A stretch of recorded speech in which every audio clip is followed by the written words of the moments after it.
Je plaide non coupable.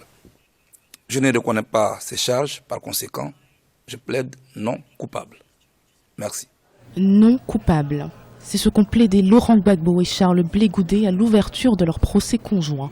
La première audience a débuté ce jeudi 28 janvier 2016 devant la chambre de première instance de la Cour pénale internationale de La Haye. L'ancien président ivoirien et son ministre de la Jeunesse sont poursuivis pour leur rôle présumé lors des violences qui ont suivi l'élection présidentielle de 2010 en Côte d'Ivoire. L'objectif de la procureure de la CPI, Fatou Bensouda, est clair.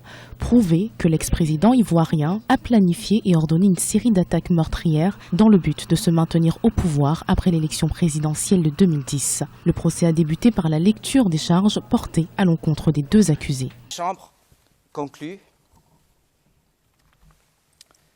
qu'il y a des preuves suffisantes donnant des motifs substantiels de croire que Laurent Gbagbo, né le 31 mai 1945 à Mama, en Côte d'Ivoire, est pénalement responsable des crimes contre l'humanité que constituent les meurtres, les viols, les autres actes inhumains ou la tentative de meurtre et la persécution commis à Abidjan, en Côte d'Ivoire, entre le 16 et le 19 décembre 2010, pendant et après une marche des partisans d'Alassane Ouattara qui se rendait au siège de la RTI.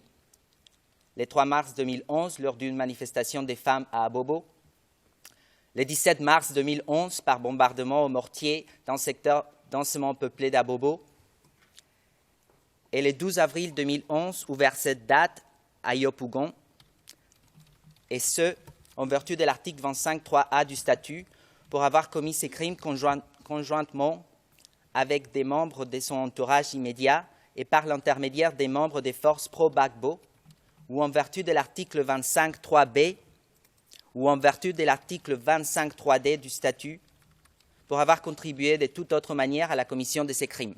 La Cour a retenu 4 chefs d'inculpation contre Laurent Gbagbo et Charles Blé Goudet, tous relevant du crime contre l'humanité. Ce jeudi, les juges ont ainsi vérifié que les accusés ont compris la nature des charges à leur encontre. Les 2 premiers jours du procès, ces 28 et 29 janvier, sont consacrés aux déclarations liminaires de l'accusation, de la défense et de la représentante des victimes. Pour cette première audience, la défense a tenu à soulever le non-respect des obligations en matière de preuves. Dans ces conditions, l'on ne peut que constater le non-respect de ces obligations en matière d'enquête du procureur. Et il est à craindre que le procès ne s'engage sur la base d'éléments parcellaires et incomplets qui ne permettront pas au juge de se prononcer en connaissance de cause. Deuxièmement, non seulement l'enquête du procureur est déficiente, mais son dossier montre bien qu'il n'a pas respecté l'obligation d'enquêter tant à charge qu'à décharge. Que constate-t-on à la lecture du mémoire préliminaire?